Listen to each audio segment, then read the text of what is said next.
A origem da família Ferreira aqui nessa região tem início no sertão dos Inhamuns, no Ceará.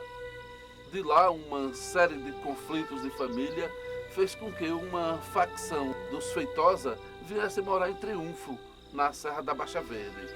E lá se instalaram com pequenos sítios, cuidando da agricultura, cuidando do criatório, cuidando de engenhos de rapadura. E alguns membros da família vieram morar aqui nessa região, ali na Fazenda Peru. Então não ficou estranho o Zé Ferreira já ficar circulando por essa região. E foi nessas circuladas que ele conheceu Maria. Era uma moça pobre, né? E Maria ficou grávida de um cidadão da família Nogueira. Mas ele não quis assumir a gravidez. Zé Ferreira, que já era apaixonado pela moça, procurou a família dela e disse: olha, eu assumo a paternidade, eu me caso com ela, mas eu gostaria que vocês me ajudassem também a ficar por aqui. E ele ganhou como dote o sítio Passagem das Pedras. Estamos no sítio Passagem das Pedras, em Serra Talhada. Aqui, no dia 7 de julho de 1897, nasceu Virgulino Ferreira da Silva, o personagem que entrou para a história com o nome de Lampião. Aqui era a casa de Dona Jacosa, sua avó materna. Todos os filhos do casal Zé Ferreira e Dona Maria Sulena nasceram nessa casa. Nasceram na casa da avó. No entanto, somente Virgulino, que aqui nasceu e se criou. Virgulino foi um menino como outro qualquer aqui nos sertões. Virgulino foi um menino que cresceu correndo atrás de bode, de galinha, vendo o pai amansar cavalos, vendo o pai sair com uma frota de burros para viajar pelo Nordeste, distribuindo, transferindo, transportando mercadorias, uma profissão em que o próprio Virgulino veio abraçar depois. Participava do novenário de Nossa Senhora, da festa de São Francisco, na Vila São Francisco, nas festas de Nossa Senhora da Penha, lá em Vila Bela, nas noites de São João, nas noites de dezembro. Então toda a família estava participando das festas, dos folguedos, cantando, louvando, participando das celebrações. E em meio a tudo isso, povoava na sua cabeça de criança, de menino sertanejo, aquelas histórias do passado, dos homens que estavam vivenciando os momentos de lutas daqui dos sertões, lembrando Jesuíno Brilhante, o Cabeleira, Cassimiro Honório, Antônio Matilde. Eram homens valentes que estavam fazendo história, enfrentando fazendeiros, coronéis, aquelas guerras que já fazia parte da vida do sertão. E esses heróis, esses nomes, estavam na cabeça de Virgulino, fez parte de sua formação, eram seus personagens que dormiam e acordavam na sua imaginação. A família de Virgulino nunca foi de andar armada. Todos eram totalmente dedicados ao trabalho. Inclusive não gostavam nem de caçar. Era todo mundo voltado para a agricultura, para a almocrevia, para cuidar de produzir materiais em couro e costuras, fazer renda. Por isso apareceu a famosa mulher rendeira. Nunca foram de armas.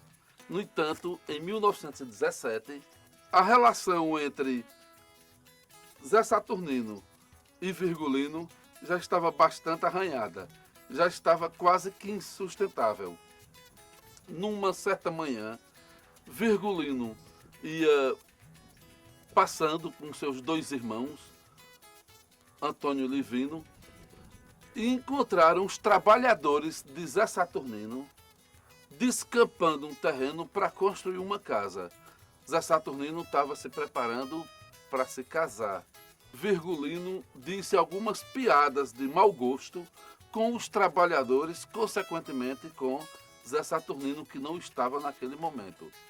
Nesse mesmo dia, no final da tarde, Virgulino, Antônio e Livino foram juntar umas reses, um gado espalhado na caatinga. Quando passaram próximo a umas pedras, Zé Saturnino, com os seus homens, estavam com uma emboscada armada. Nesse tiroteio, morreu a burra de Antônio Ferreira e o próprio Antônio Ferreira, que levou um tiro no abdômen. Na semana seguinte, o juiz da cidade, Dr. Augusto Santa Cruz, intimou, mandou chamar as duas partes envolvidas. O juiz se dirigiu para a família Ferreira e disse: providenciei um advogado para vocês. E Virgulino disse: doutor, nós caímos numa emboscada, nós fomos feridos, um animal nosso morreu e somos nós quem temos que arranjar advogados. E não adiantou nada seu argumento, porque, afinal de contas, o juiz estava defendendo o Zé Saturnino, que era da família Alves, que é extensão da família Carvalho, que eram os poderosos da cidade. Grande influência política. Virgulino andou pelas ruas de Vila Bela procurando arranjar um advogado, um rábula, alguém que pudesse orientar e ajudar ele lá no fórum. Nenhum advogado quis pegar a causa porque era contra Zé Saturnino. Ninguém quis entrar nessa questão. Então Virgulino foi numa loja, comprou 3 rifles e 2.000 cartuchos de bala. Aí mandou avisar o juiz: já tenho 3 advogados e 2.000 testemunhas para resolver a minha questão. A partir desse momento, a família começou a andar armada. Muito embora o velho Zé Ferreira deixou tudo por menos, abandonou tudo que eles tinham aqui, venderam essa fazenda e foram morar na vila de Nazaré. E lá tentaram reconstruir a vida, mas Zé Saturnino, mesmo assim, saiu daqui e foi lá para a vila quebrar o acordo de não frequentar a vila de Nazaré enquanto os Ferreiras estavam lá. Mesmo assim, a família Ferreira deixou tudo por menos e foi morar na Mata Grande, no estado de Alagoas. Para fugir de todas as questões, para deixar para trás tudo que havia de amargo no estado de Pernambuco, provocado pela família Saturnino, pelos Nogueira, pela família Carvalho. Lá em Mata Grande, Zé Ferreira e os filhos estavam recomeçando a vida, com uma frota de burros, trabalhando na almocrevia, botando roças, etc. A mãe morre.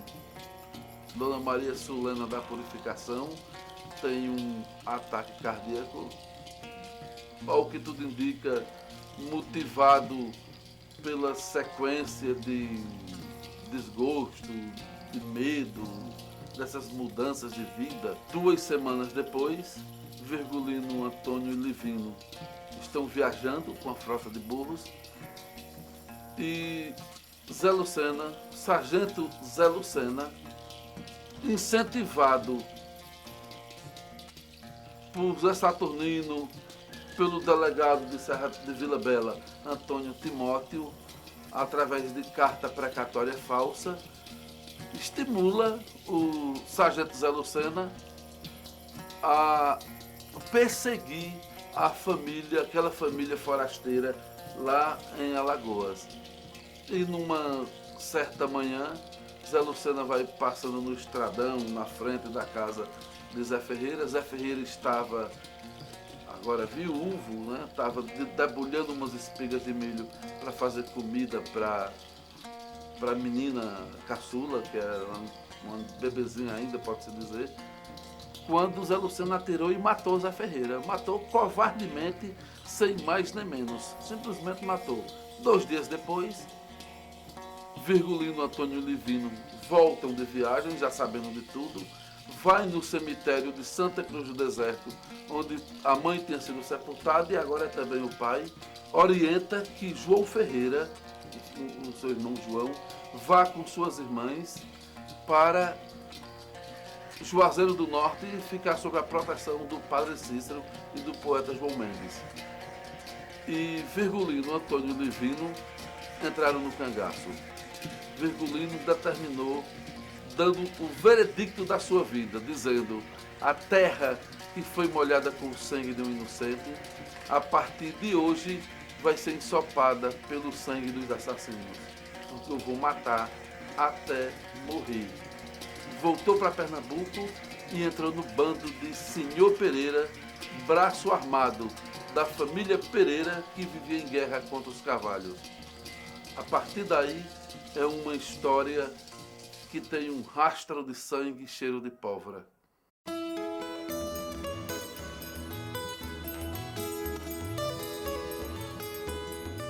Uma briga entre o senhor Pereira, né, e a família Carvalho. Uma briga, vamos dizer assim, tradicional dessas duas famílias poderosas. Né? E ele encaixou-se, escolheu uma dessa família, no caso os Pereiras, né, de São Francisco, da Vila de São Francisco, foi lá e optou por ele. Se o senhor quiser, eu e meus 2 irmãos queremos participar dessa luta de vocês contra os Carvalho. O senhor Pereira mandou avisar então a polícia da Serra Talhada que se quisesse um encontro marcado com ele, em tal local ele estava presente, que era para testar esses novos recrutas. Parece que era um combate noturno, não é? A polícia logo percebeu que alguma coisa estava equivocada dessa vez, porque o número de baixas de parte deles, dos Carvalhos, estava alto demais. Não é? Alguém estava atirando muito certeiro e não errava um tiro. Não é? E dizem as crônicas do cangaço, que foi nesse dia que surgiu o apelido de Lampião. Isso é o que diz a lenda, porque alguém viu, estava assim perto de Lampião estava a alguns metros atirando, não é? E ele inventou uma forma de atirar, não é? Que duplicava a velocidade em relação aos outros atiradores normais. Não é? Ele inventou uma alavanca, uma espécie de alavanca lá, que facilitava o manejo da arma. Então, quando uma bala saía que iluminava a boca do fuzil, do rifle dele, já tinha outra bala atrás. Então, praticamente a boca do fuzil dele não parava de iluminar. Então, alguém vendo aquilo ali disse: engraçado, a boca do fuzil daquele rapaz parece um lampião, não apaga nunca. O senhor Pereira, por motivos tais ou quais, não se sabe ainda qual motivo, se por pressão familiar, se a pedido de padre Cícero, se por problema de doença, não, ele era jovem ainda. Então Lampião herdou de mão beijada um grupo de mais ou menos 100 cangaceiros. Por que o senhor Pereira disse isso? Eu dei esse bando a Lampião, primeiro, porque ele merecia, porque ele é competente. E eu nunca ensinei nada a Lampião. Lampião, são as palavras textuais deles, já nasceu sabendo. Daí, um programa de combate ao banditismo do governo do estado em criar as polícias volantes, as polícias nas cidades, arregimentando homens, alistando rapazes que fossem dos sertões, que conhecesse os mesmos costumes, os mesmos hábitos, que fosse afeiçoado como os cangaceiros eram a todo esse ambiente. E dentre essas polícias criadas se destacou a de Nazaré. dos nazarenos. Ficou famosa em todo o Nordeste a Volante de Nazaré, pela valentia, pela bravura, pela determinação, pela ousadia, pela coragem de peitar Lampião. E Lampião respeitava os nazarenos, porque sabia que ali eram sertanejos iguais a ele. O fogo da Serra Grande foi de uma repercussão estrondosa. Aproximadamente 400 soldados e ainda contratados, os cachimbos, o pessoal de Nazaré, um grupo de policiais da Paraíba que vinha no encalço de Lampião.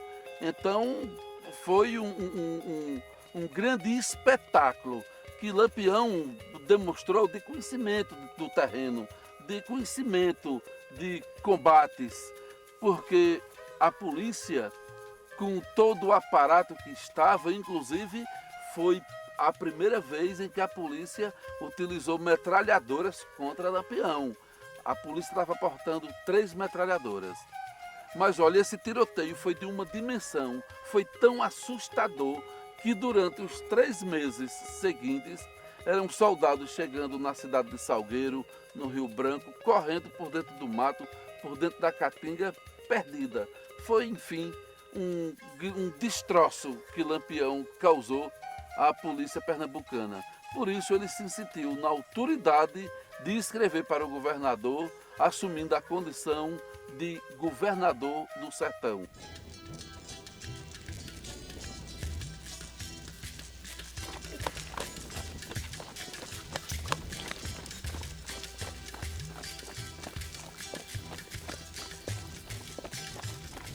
Lampião aí já estava no auge da guerrilha dele e aconteceu essa coisa da coluna Prestes, que veio do sul, né, para até aqui o Nordeste, Piauí, Rio Grande do Norte, Pernambuco, fez todo um roteiro. Era uma coluna móvel que não fincava raízes, tinha sempre que caminhar e combatendo quase todos os dias. A intenção, teoricamente, era de fazer um chamamento às populações do interior para formar um exército, vamos dizer assim, um exército popular e derrubar o governo. Aí o governo federal, o que fez para preservar-se como classe, como governo? Investiu pesado nos respectivos estados onde a coluna ia passar, junto aos principais líderes políticos dessas regiões. Quem mandava no Ceará? Padre Cícero, né? Era que tinha um poder de mando, né? Um carisma imenso e um poder econômico total. Padre Cícero, o que é que o senhor precisa para combater a coluna Prestes? Eu preciso de dinheiro, muito dinheiro. O governo disse, tá bem. Então abriu os cofres de forma ilimitada para Padre Cícero armar o que se chamou de batalhões patrióticos. Eram pessoas de todo tipo e qualidade, desordeiros de todo tipo, pessoas sem destino, uma única condição: receber uma arma e, vamos dizer assim, e receber um dinheirinho para combater a coluna Prestes. Chegou, me parece, segundo alguns livros, a mais de 10.000 pessoas engajadas nesse pequeno exército, não era tão pequeno assim, para combater a coluna Prestes. Para Lampião, foi assim uma coisa que não estava nos planos dele, porque trouxe para o terreno dele, os estados onde ele dominava, onde ele tinha um perfeito domínio do terreno e da situação e da população, trouxe 2 ou 3 mil, vamos dizer assim, guerrilheiros da coluna Prestes e mais 10.000 batalhões patrióticos. Do meu ponto de vista, não interessava a Lampião esse conflito. Quanto mais ele se desvencilhasse disso, para continuar a sua vida particular, vamos dizer assim, sua guerra particular, melhor. O Padre Cícero chamou ele para nomeá-lo também como batalhão patriótico. Agora, tudo é minha interpretação. Ele fingiu aceitar, e proporcionou na história do Nordeste e na história dele, de Lampião, um dos momentos mais brilhantes da sua estratégia e de sua tática. Em Juazeiro estava sediado um quartel do Batalhão Patriótico. 3.000 jagunços, naquele tempo se chamava jagunços, né? Doidos para pegar Lampião e oferecer a cabeça dele ao governo federal, para ganhar mais dinheiro ainda. Lampião foi lá, entrou durante 3 dias, tudo isso que eu estou dizendo está documentado nos livros de história, e foi recebido como príncipe, como rei. Como rei. Se vocês forem a Juazeiro, vocês vão ver lá que ele ficou hospedado numa casa do primeiro andar, que tinha um balcão. Ele ia para o balcão e mais de 5.000 pessoas, dia e noite, na frente, para esperar vê-lo, como se fosse uma atriz, um ator, um famoso do cinema ou da televisão atualmente. Não é? Quer dizer, ofuscou momentaneamente a figura carismática e poderosa do dono do Juazeiro e do Ceará, que era Padre Cícero. O que lhe interessava era a chave do cofre, do arsenal, né? Onde estavam as armas mais sofisticadas daquele tempo. Ele foi, Padre Cícero teve que entregar, então aqui a arma, a chave. Ele foi lá, escolheu rifles mais sofisticados para todos os seus cangaceiros, né? 400 cartuchos para cada um. Eram 60, deu quase 24.000 cartuchos para cada um. Não é? Roupas novas. Não é? E no terceiro dia, ao som de eles desfilando pela rua, na saída, às 5 horas da manhã, ele saiu gloriosamente cantando Olê Mulher Rendeira. Olê Mulher Rendeira, olê Mulher Mossoró é o seguinte, saiu do Ceará e foi para Mossoró, 420 quilômetros de distância, quer dizer, numa linha reta, onde ele nunca tinha andado nem 1 quilômetro nessa linha reta. Ele foi 400 quilômetros, numa terra desconhecida, enfrentando todo dia, a cada hora, conhecendo pessoas estranhas, polícias estranhas, até chegar lá e ver, ele viu que não tinha caído numa esparrela. O fogo da Serra Grande, o ataque a Mossoró, a baronesa de Água Branca, o acordo interestadual feito pelos governadores do Nordeste para permitir que as polícias ultrapassassem as fronteiras estaduais na perseguição aos cangaceiros, a queima dos pontos de apoio dos coiteiros de Lampião fez com que o seu bando fosse se reduzindo. Lampião começou a perder espaço na sua ação aqui em Pernambuco, na Paraíba, no Ceará, no Rio Grande do Norte.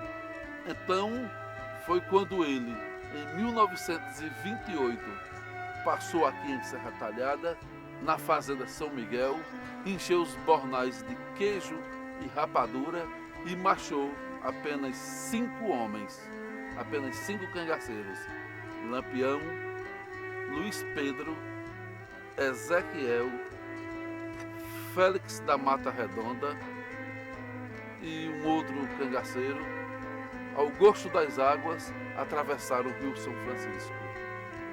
E lá pisaram no solo baiano e Lampião expressou o seu sentimento daquele momento que ele estava vivendo na casa de uma senhora em que ele se apresentou, dizendo: Zefa, estou trazendo 3 coisas: fome, nudez e dinheiro.